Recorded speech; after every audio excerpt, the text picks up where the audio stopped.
sapeur-pompier est celui qui a pour vocation principale de combattre le feu avec comme mission principale de protéger les personnes, les biens et l'environnement. Il est aussi apte à offrir une gamme de secours de diverses natures, comme dans le cas des inondations et autres accidents. En République démocratique du Congo, il existe une unité anti-incendie. Les sapeurs-pompiers de Kinshasa ont pour mission la prévention et l'extinction des incendies à travers la ville. Mais nous avons une gamme assez variée de secours parce que nous pouvons assister les victimes en cas d'accident de circulation. C'est aussi de notre compétence d'aller intervenir et de désincarcérer les victimes qui sont bloquées dans des véhicules accidentés. Une tâche qui ne semble pas être appréciée par la population qui clame l'inexistence de cette unité car, selon elle, les pompiers de la RDC brillent souvent par leur absence ou manquent d'eau quand ils sont présents. Comme je le dis souvent, c'est un retard apparent parce qu'un sinistré, psychologiquement, il y a une impatience qui se crée dans le sinistré. C'est comme ça qu'après avoir appelé, il croit que nous ferons 1 seconde ou 30 secondes pour arriver sur le lieu. Or, c'est un chemin qu'il faut suivre avec les embouteillages de la ville. Mais quand même, nous arrivons à un moment propice et crucial pour pouvoir intervenir efficacement contre les incendies. Donc, on n'arrive jamais en retard parce que aussi, l'incendie, on ne le prévoit pas. Vraiment assez petite et nous n'avons pas de voie d'urgence. Pour nous, les sapeurs-pompiers ou les ambulances ou tout autre service d'urgence, alors nous empruntons les mêmes routes que tous les autres usagers et cela fait que ça retarde un peu notre temps d'intervention. Chose étonnante, un autre corps de sapeurs-pompiers existe et a son siège au ministère de l'Intérieur. Pourtant, il serait suspendu à travers une correspondante émanant du secrétariat général de 10 ministères. Ce sont des gens qui se sont proclamés comme les agents du corps de sapeurs-pompiers national. Alors que dans notre pays, il n'y a pas un corps de sapeurs-pompiers national. Il n'existe qu'un corps de sapeurs-pompiers national dans chaque provincial parce que c'est le gouverneur qui a le droit de créer son corps de sapeurs-pompiers au sein de sa juridiction, de sa province. C'est le gouverneur qui a les droits. Il n'existe pas un corps de sapeurs-pompiers national. Il y a une autre circulaire que le secrétaire général de l'Intérieur a signé pour interdire ces gens-là d'opérer dans la ville-province de Kinshasa ou à l'intérieur de la ville-province de Kinshasa. Mais ces gens-là, si c'est un chef de division au niveau du ministère de l'Intérieur, qui les entête et qui continue à fonctionner. Une allégation récusée par le camp adverse. Il y a les sapeurs-pompiers de la ville et nous sommes le pouvoir central. Et donc nous travaillons toujours en collaboration. Parce que le pouvoir central, à cas de catastrophe, peut déléguer son pouvoir, même jusqu'au niveau des secteurs, pour dépêcher l'intervention. Non. Et il y a l'ordonnance, ça c'est un débat juridique, on ne peut pas entrer, mais nous avons les soubassements juridiques qui créent la direction de la protection civile. Pour célébrer cette journée, le groupe Oscar Okito a organisé une marche allant du ministère de l'Intérieur à l'INPES, où il a eu des activités telles que la démonstration de la lutte anti-incendie. À en croire le superviseur national du Corps national des pompiers, il y a lieu de changer de stratégie afin de mettre fin aux erreurs. Il faut maintenant changer la politique de l'intervention. C'est ce que nous avons fait. Parce que quand je vous parle là aujourd'hui, vous regardez la ville de Kinshasa, nous avons créé les brigades communales. En créant les brigades communales, c'est pour nous permettre d'intervenir avant. Parce que les véhicules ne peuvent pas quitter la Gombe pour aller intervenir par exemple à Kingasani. C'est pratiquement impossible. Changer les erreurs signifie également mener des campagnes de sensibilisation en vue d'instruire la population sur la prévention ou la lutte contre les incendies, car bon nombre ne sait même pas ce que c'est un extincteur. Et c'est également instaurer un système de prévention des incendies dans nos milieux de vie.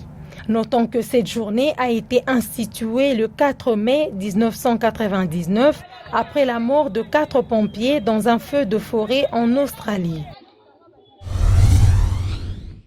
L'ONG Greenpeace Afrique et 5 autres organisations de la société civile environnementale, tant nationales qu'internationales, ont saisi les procureurs généraux près la Cour de cassation pour une enquête judiciaire sur les responsables du pillage des forêts congolaises. Dans une lettre lui adressée ce mercredi 4 mai, ces organisations demandent la levée de leur immunité parlementaire. Aujourd'hui, nous sommes chez le procureur général et dans les jours à venir, nous allons aussi interpeller le député national afin qu'ils jouent réellement leur rôle de contrôle parlementaire et qu'ils aillent dans le fond de ce rapport et que les responsabilités de ces différents députés aujourd'hui, anciens ministres, soient devant le cour et tribunaux et qu'ils répondent réellement de leurs actes. À en croire ces organisations, depuis la publication de l'audit de l'IGF, le 1er avril dernier, aucune mesure contre les ministres mis en cause n'a été prise. Quant à l'annonce de la vice-première ministre en charge de l'environnement et développement durable sur la suspension de tous les contrats des concessions épinglés dans les rapports, elle s'est révélée fausse. Les titres concernés ne représentent en réalité qu'un tiers de ceux dénoncés par les inspecteurs des finances. En dehors de l'audit de l'IGF, l'Union européenne a aussi lancé depuis quelques années maintenant un audit allant dans le même sens. Alors, pourquoi est-ce que la revue légale est en train d'être faite et le ministre ou la VPM se précipite à créer une commission pour faire le même travail qui sera fait après la revue légale. Donc pour nous, c'est l'administration forestière ou le ministère de l'Environnement qui fait une fuite en avant et qui pense résoudre le problème. Ces organisations espèrent que les mesures urgentes seront prises dans un bref délai en vue de faire respecter la loi. La RDC est un scandale géologique tant ses ressources minières sont importantes et diverses comme le cuivre, le cobalt, le coltan, or et les diamants. Premier producteur mondial de cobalt, une matière première stratégique pour l'industrie automobile, la RDC est également un important acteur pour le cuivre et l'or en tant que premier producteur africain. Mais l'inquiétude pour les pays réside dans la transparence liée à la recette de ces minéraux. Pour effectuer le suivi équitable de ces ressources, le pays entend digitaliser son secteur minier. C'est ce qu'a révélé la ministre congolaise des Mines, Antoinette Tsamba Kalambay, dans son cabinet du travail, au cours d'une audience accordée à la société Levercode, spécialisée dans la construction et la transformation digitale des États. Oui, cette réunion que nous venons d'avoir avec son Excellence, Madame la ministre de Mines, a eu pour objet de regarder comment la RDC peut commencer son chemin vers la digitalisation de son secteur de mines. Les exploitations minières en RDC provoquent de nombreuses expropriations forcées et les travailleurs des secteurs exercent dans des conditions déplorables. Le travailleur doit une part significative et composée d'enfants, creuse avec un équipement rudimentaire dans des tunnels dangereux avec un risque permanent d'effondrement et gagne à peine assez pour se nourrir. Cette situation ne profite aucunement pour le pays. À en croire le directeur général de cette entreprise, la réalisation de ces projets va porter plus d'efficacité et de revenus pour permettre à l'État de contrôler suffisamment son économie. Notre savoir-faire a pour objet de pouvoir améliorer la gestion du système des mines par la digitalisation et cela va avoir des impacts pour le grand nombre parce qu'il va y avoir plus d'efficacité et plus d'argent. Certaines autorités congolaises encouragent la valorisation locale des minéraux en fait de renforcer la transformation locale des minéraux. Les autorités ont par ailleurs adopté en 2017 une loi sur la sous-traitance dont l'autorité de régulation a été officiellement lancée en octobre 2019. Cette loi vise à accorder plus d'espace aux entreprises congolaises et étrangères dans un secteur encore un peu exclusif. Il suffit de noter que la compagnie Levercode va également travailler pour fournir des données fondamentales pour une gouvernance numérique efficace et transparente sur l'intégrité du territoire national. Des messages brandis sur les grandes rues de la capitale congolaise, interpellant les passagers et les autorités du pays que l'assainissement est un droit et un devoir constitutionnel ainsi qu'une affaire de tous. C'est l'initiative de Gédéon Capita et son équipe, tous des acteurs et volontaires du secteur de l'assainissement et membre de l'ONG Salubrité Publique. En République démocratique du Congo en général et à Kinshasa en particulier, vivre avec les déchets plastiques, spécifiquement les bouteilles, est monnaie courante. Pour se débarrasser pour toujours de ses habitudes, cet activiste a trouvé une priorité pour sa structure d'assainissement.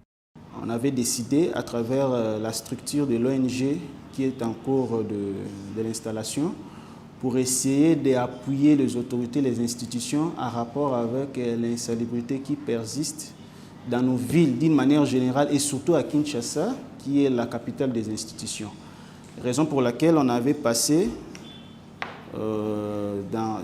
sur terrain pour essayer de relayer les messages en termes de calico pour essayer de les brandir dans toutes les quatre coins de la ville de Kinshasa, notamment dans toutes les 24 communes. Nous vivons dans un milieu insalubre, cela contracte plusieurs maladies, notamment nos populations. Alors nous avons voulu faire ça, non seulement comme la population a une part de responsabilité et les autorités ont aussi une part de responsabilité et qu'ensemble, nous puissions concourir pour avoir un milieu salubre dans notre pays ainsi que dans la ville de Kinshasa. Les caniveaux, les rivières, les avenues ou encore les rues sont transformés en poubelles géantes où tout le monde jette les déchets après usage et sans être inquiété. Si pour certains, c'est par manque de poubelles, pour d'autres, c'est une question d'habitude. Face à cette inconscience environnementale, Gédéon a tant compté sur l'implication des uns aux autres pour revêtir la ville de Kinshasa de sa plus belle robe. Vous savez, nous avons un problème surtout lorsqu'il pleut. Vous allez voir qu'il y a des gens qui ouvrent les égouts, qui les ont connectés sur la voie publique et ils déversent leurs eaux usées. Il y a aussi un problème des déchets plastiques qui prennent beaucoup de temps pour essayer de s'évaporiser dans la nature. Donc, notre structure s'inscrit dans toutes les logiques, dans tous les compartiments des différents déchets. Les déchets plastiques, les déchets dégradables et non biodégradables et les eaux usées pour essayer de les évacuer mais de les faire un bon usage. La structure attend voir les jours dans les prochains mois afin d'intensifier les activités de sensibilisation dans les quartiers de la capitale congolaise afin d'apprendre aux Kinois et Kinoises comment garder leur environnement propre et surtout faire les tri des déchets. On nous disait à l'époque que Kinshasa était la ville la plus belle, mais ce que nous vivons aujourd'hui, ça fait très mal. Et nous allons mener des actions pour soutenir non seulement les institutions, pour soutenir aussi les autorités qui sont en train de fournir les efforts aussi, peu soit-il, mais nous allons le faire ensemble avec nos différents collaborateurs à tous les niveaux pour essayer de trouver une solution durable afin que nous puissions vivre dans des milieux salubres qui vont impacter positivement dans nos vies. Les conséquences environnementales des emballages plastiques et déchets de tout genre sont à la base de plusieurs catastrophes dont les Kinois et tous les Congolais en général sont victimes. Les habitants de la capitale, par exemple, sont invités à bannir des mauvaises habitudes afin de mettre hors de portée des inondations, la destruction du sol, les érosions ainsi que l'insalubrité dans leur milieu de vie. Ce n'est plus un secret pour personne, les tabac tue. À Kinshasa, cette pratique est récurrente chez les jeunes.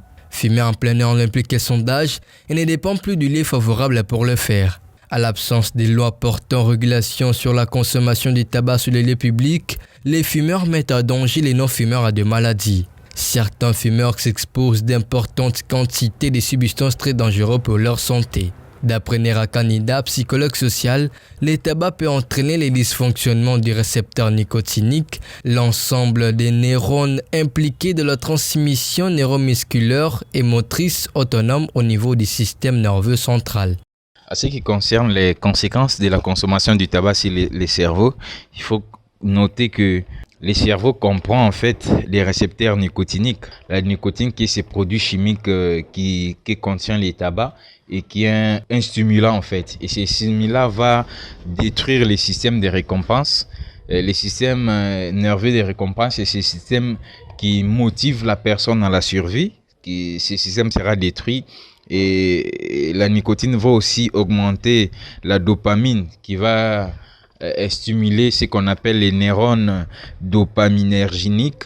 Et ce sont la stimulation de ces neurones qui vont conditionner la personne à l'addiction ou à la dépendance de la consommation du tabac.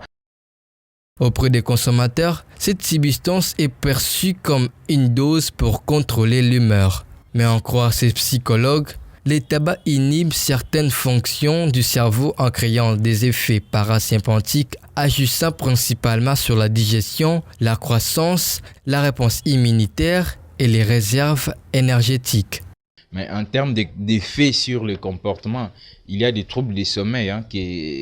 Vous verrez une personne addictive à la consommation de tabac aura des problèmes de troubles du sommeil, il y aura l'augmentation de la vigilance. Donc de temps en temps, pendant la nuit, il se réveille, son sommeil est écourté, il a des cauchemars et il a des réveils fréquents et il a même des difficultés de s'endormir. Hormis cela, il a des conduites stressantes, des conduites anxieuses, et ce qui fait en sorte que la personne devient de plus en plus addictive à la consommation du tabac.